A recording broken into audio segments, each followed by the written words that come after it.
This is commonly known as mugwort, used as moxa in many types of materials, different phases, used as part of the Chinese medicine, specifically Chinese herbal medicine.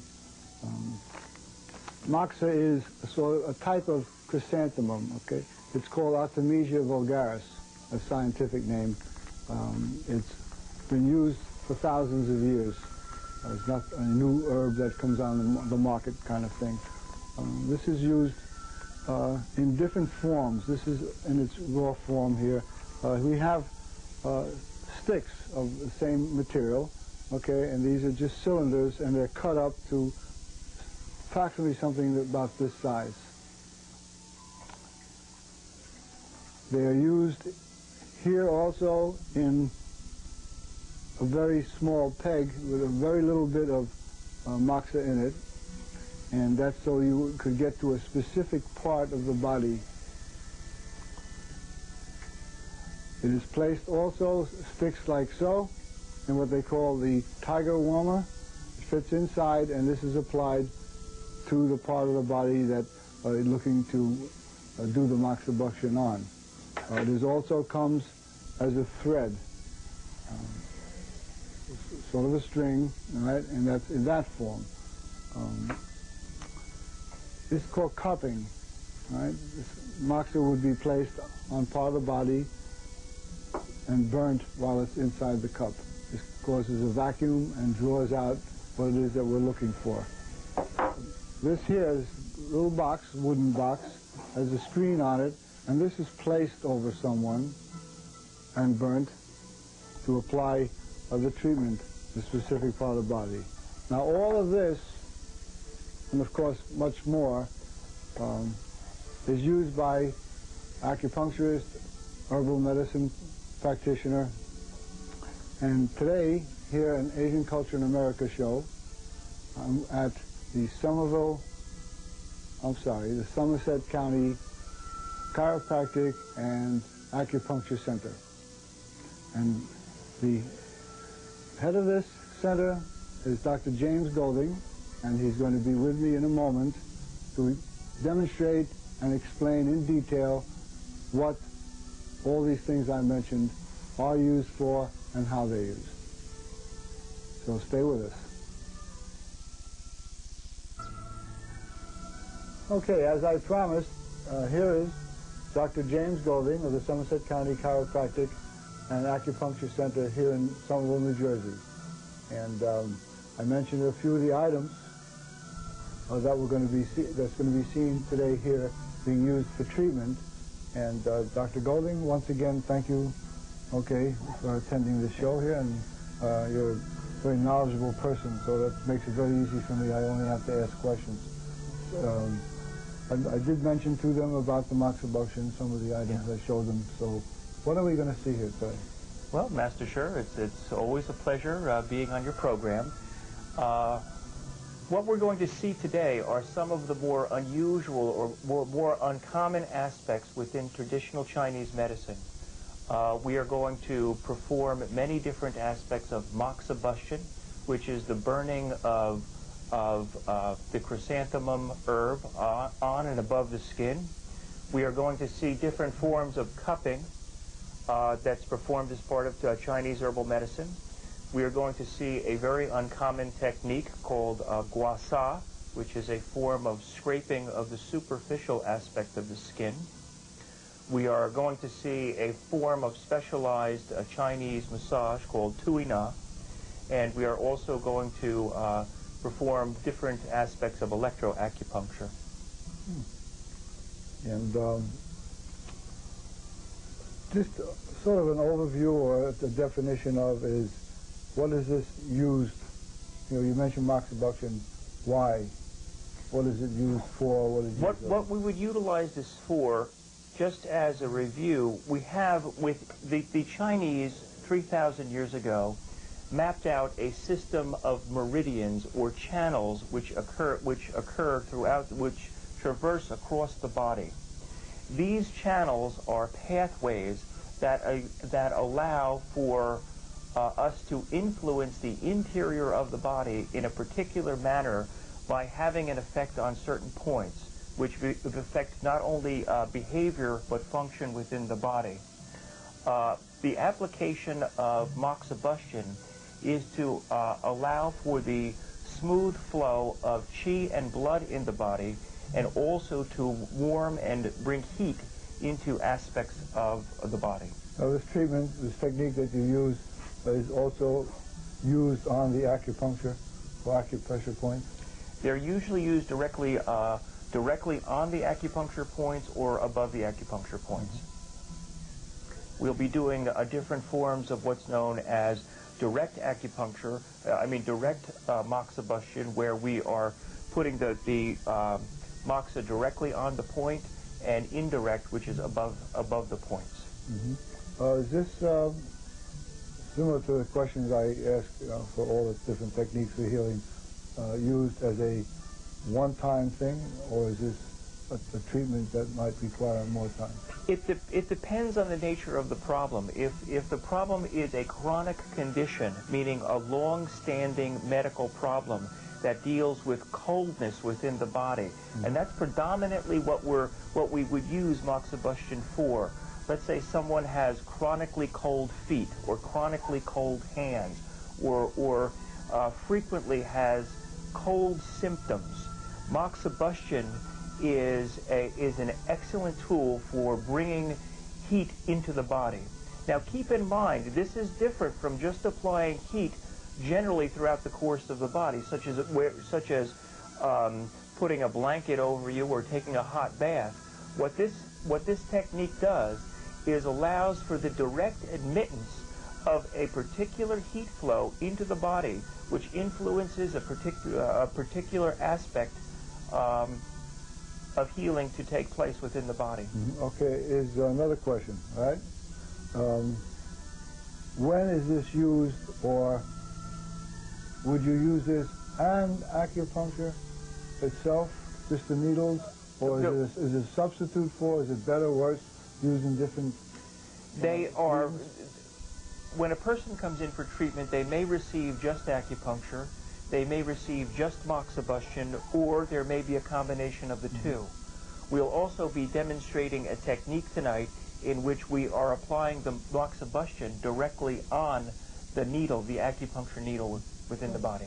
All right, so we have someone that's going to help us by being the client. We most certainly do. Great. Well, so we're going to do it in here, or are we going to go into one of the other rooms? No, we're going to go into a treatment room where I've pre-prepared it and set up for our meeting today. Fine. Well, I'm looking forward to that. Okay. Well, here we are in the treatment room with Dr. James Golding, and he's preparing some of his moxa to be used here on Chris Martin, which is one of his clients.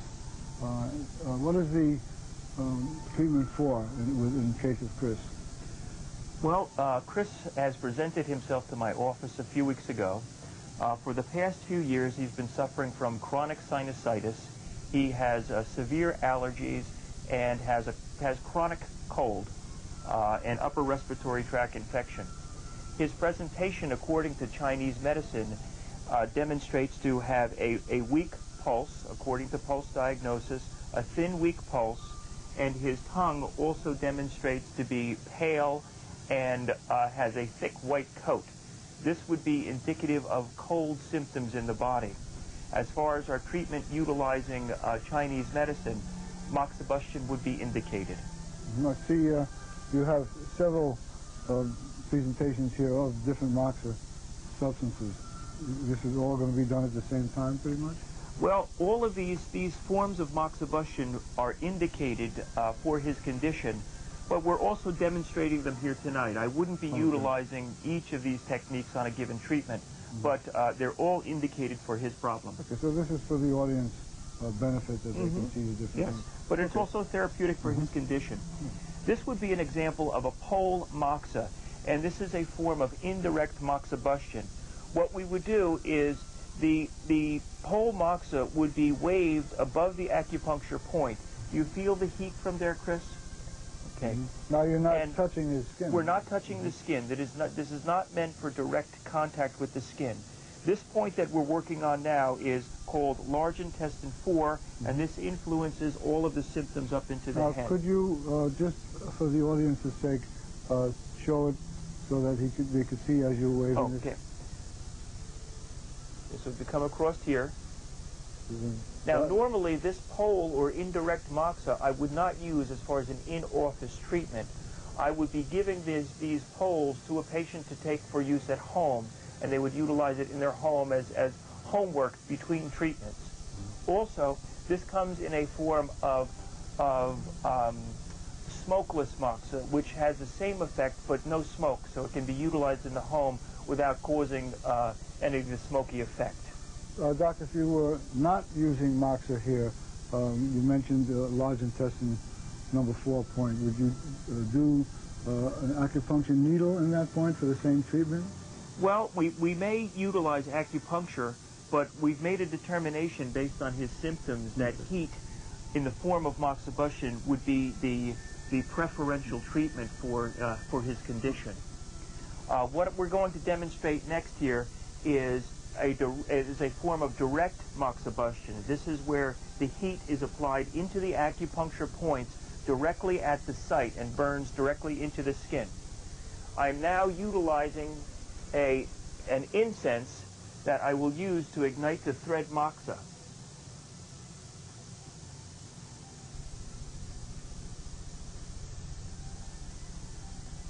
The thread moxa is very thin. It's very similar to a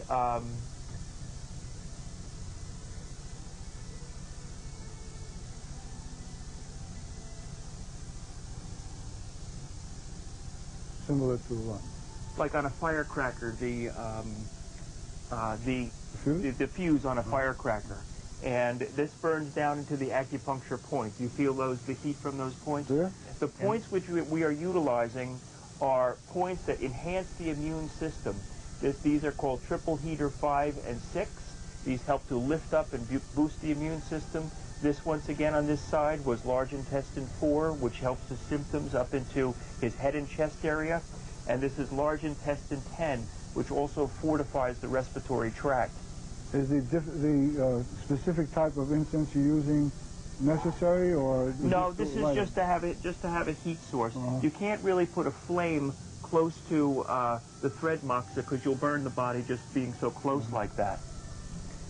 The next thing that I'm going to demonstrate is a form of indirect moxibustion that is called salt moxa. And this is, we have a piece of cheesecloth and we have some salt here with the moxa placed on top of it. This is sitting directly into the umbilicus. This is just regular table salt? This is regular table salt, and the regular table salt acts as an intermediate to help the moxa do its job better.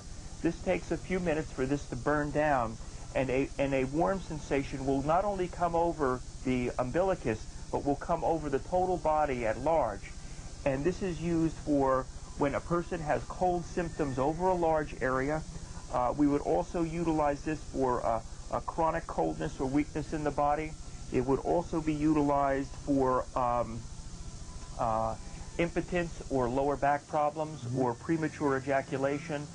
This would be a wonderful treatment to help with these problems. Doctor, I'd like to ask Chris what he's feeling now. Is it too soon? He should start to feel some heat soon. Yeah? Can you? Not really much yet. Not yet? Are you relaxed doing this? Very relaxed. Yeah.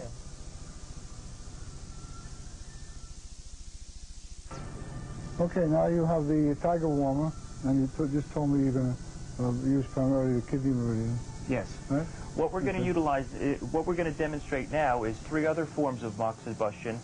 We did 3 on the front side, now we're going to do 3 on the back side.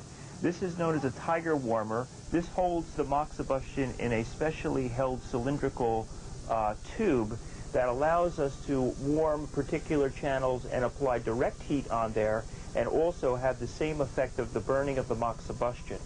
So this would be for lower back problems, knee conditions, insomnia-related conditions. We would be working on this point. This is also something that I may or may not give to a patient for use at home. What this is here, This is the utilization of what we call a moxa box. And what's inside of there is numerous burning moxa tubes, which we can then apply Moxibustion over a large area. And then we can control the diameter of how much heat and effect of the smoke on the given points that we want to do. I think it should be noted that there is a screen between the skin here and the moxa. But you said sometimes you put directly without the screen? Right. This is a form of indirect Moxibustion. What we're going to demonstrate now is that we're going to demonstrate Moxibustion being directly applied to an acupuncture needle. This allows for the effect of the acupuncture and Moxibustion to be directly admitted into the body. Today, we're using a commonly used point for this particular technique. It's known as Ming Men. It is one of the strongest of what they call the yang points of the body. And this is utilized when a person's system is very, very weak, and we need to allow for we need to lift up and bolster all of the strength and resources of the body.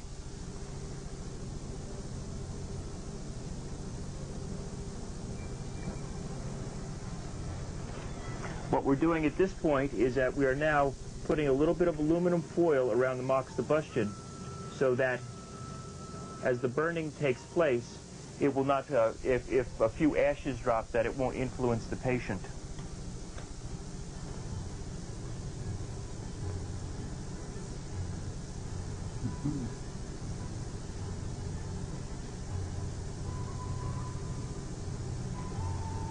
Is this a stronger way of doing this?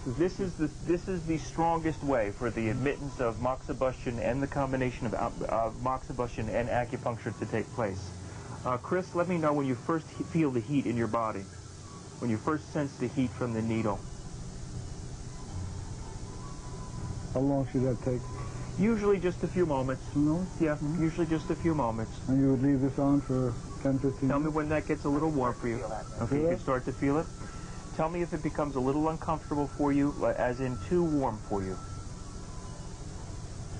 That's the indicator of when we know that the treatment of that point is complete, when it becomes not a searing type of discomfort, but that the warmth is very, very penetrating and needle-like warmth. Now this is strictly heat going through the needle into... This is strictly the heat from the Moxibustion going into the needle itself. Mm-hmm. Is that comfortable, Chris? Very comfortable. Okay. It usually has a very tranquilizing or relaxing effect on the body, and once again lifts up a lot of the body's strength and internal resources. These are techniques that we use for immune deficiencies or people that have chronic weaknesses or cold systems throughout the body, people that feel chronically cold. A lot of the elderly people would benefit from this tremendously. This is...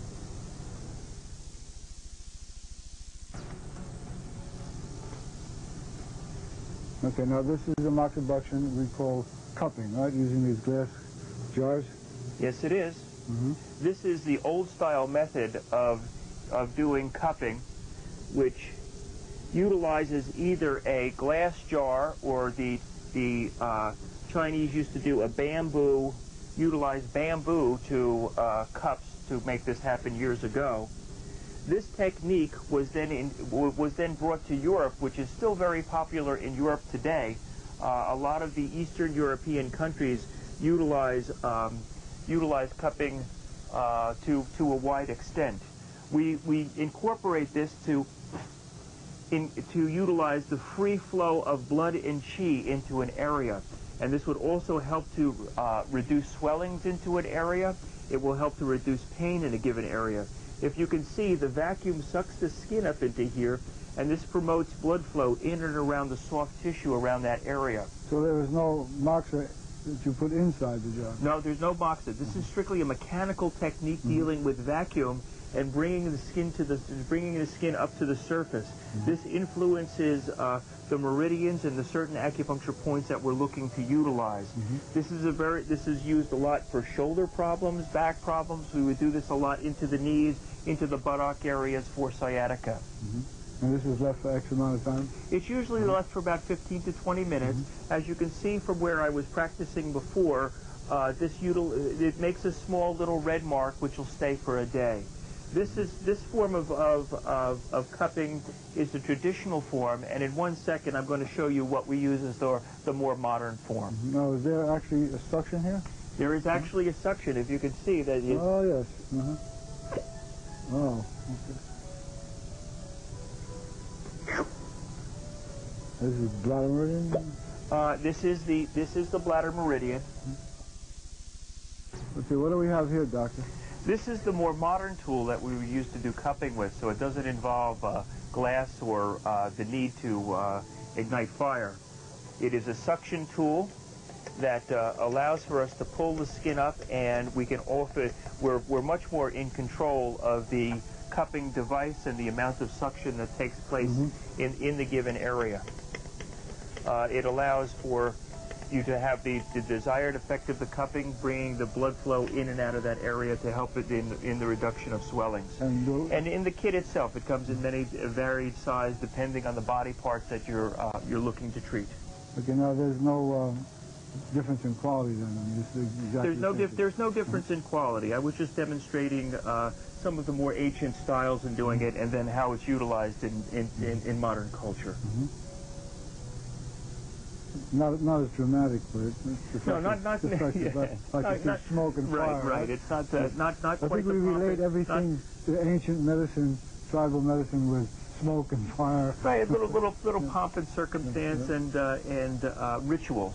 What do they call it? This is a cupping machine and a cupping set, and they come in many different forms and styles. The same thing, you leave it on for X amount of time? Right. Is that predetermined, or do you look for No, something? it really depends on the nature of the person, because some people can take it for a very long period of time. If a person has very sallow skin or sallow complexion, that really only a few minutes will get the desired effect. Yeah. The goal is not to bruise someone, but have the effect of the cupping itself. Well, that's great. I think it's visual enough that people watching the show could see exactly what was happening here. You know, because when you started to touch the glass cups, you could see there was a suction pulling. Right. It wasn't just laying there. You know. Right. That's great. Dr. Golding, I saw that you prepared Chris here with some sort of lotion. Yes. What is that? The lotion is basically any form of lotion or intermediary, just to create a lubricant on the surface of the skin.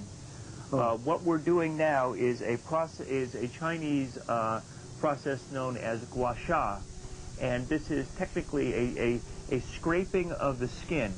This is a technique utilized when we're attempting to remove an external weakness. That when a person has a weakness to the exterior environment, such as frequent colds, this is a technique that helps to boost their immune system and stimulate the nerve supply. This is a technique that's very, very good for young children, especially ones that are sensitive to medications. When you want to help them get rid of a chest cold, it doesn't have to be done to the same extent that it is carried out in adults.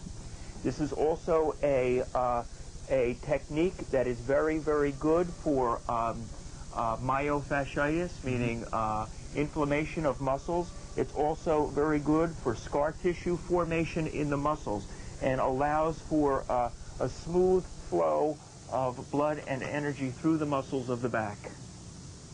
This can be done on practically any given part of the body.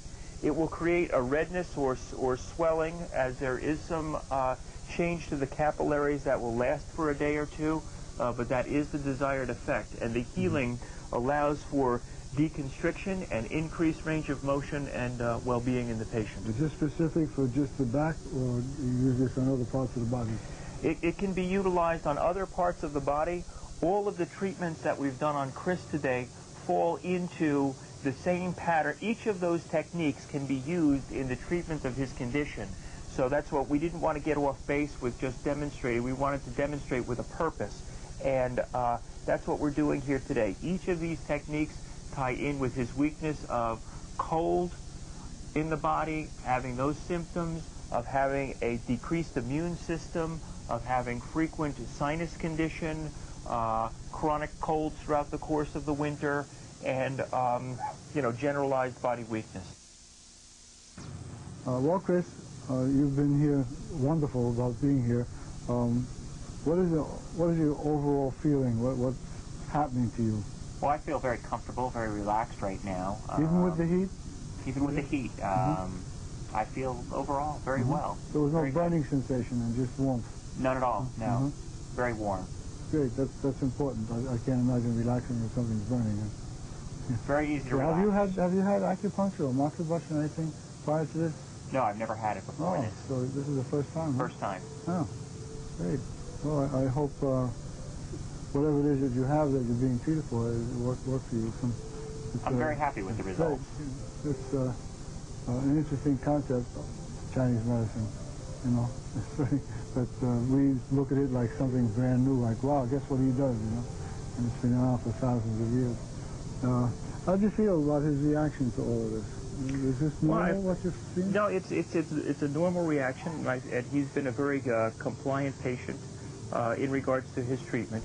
We've done acupuncture on him before, but this is the first time that we've utilized or incorporated the Moxibustion into the treatment.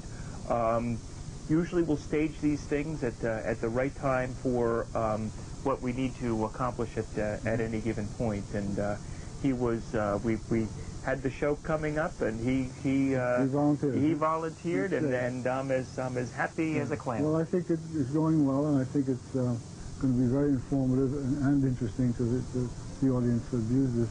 And not to make a pun, but I think you got your point across. Okay, so again, thank you, Chris. All right, and Doctor? Master Sher, thank you once again.